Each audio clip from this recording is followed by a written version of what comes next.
We have a challenge before us right now in Alabama where we have a great deal of lost revenues, for example.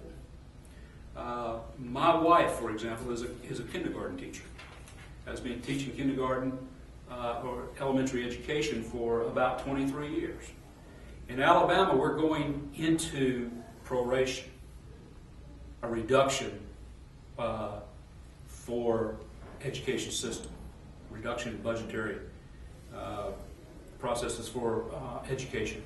And my wife is going to be directly affected, and her students are going to be directly affected. This is going to have another indirect impact on our job situation that we have in Alabama. In Alabama, we have approximately 250,000 people who are either unemployed or they're seriously underemployed. And this proration in the education system is affecting the families and the students, the teachers, and the education system within Alabama now, and it's going to be a long-term effect. We are looking at that from my campaign standpoint, that it appears that the stimulus that was originally provided to the states by President Obama was not sufficient enough to carry us the length of what this recession, this deep recession that we've entered into.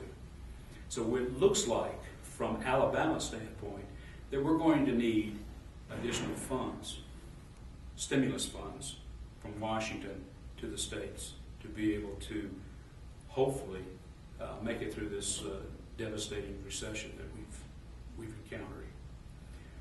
What type of effect does this have on the citizens of Alabama? It has a direct, immediate, and long-term effect on the citizens of Alabama. From, like I said, from the standpoint of education, it's going to be felt for many years. We have that 250,000 people who are unemployed or they are seriously underemployed, who do not have the means to be able to support themselves or their families. That in itself is having a ripple effect into the education system. Now, my opponent, Richard Shelby, has been evidently tightly involved with the Republican Party of no. Mr. Shelby has consistently voted no, no, no to everything that President Obama and his administrators have tried to do, not only for Alabama, but for the rest of the states.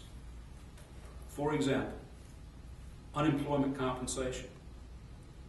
Whenever the unemployment compensation insurance was to be extended for this latest time period, which extended it into, if I recall correctly, about 2 years or 2.5 years worth of unemployment benefits, Mr. Shelby voted no for that extension.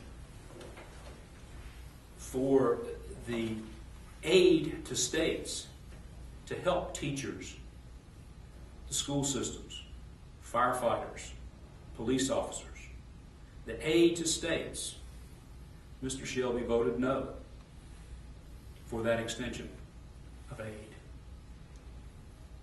For the reform on Wall Street, the legislation that was generated to reform Wall Street, Mr. Shelby voted no for that reform.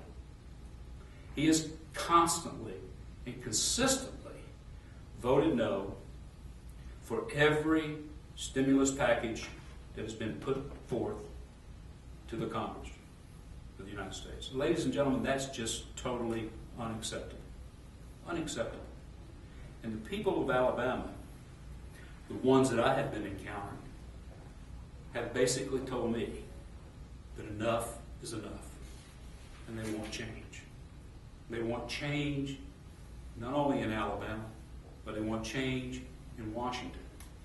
Now, I understand that change in Washington is difficult to come by, but there are ways that we can effect change. And one of those ways is November the 2nd. I've been asked about term limits for our United States senators.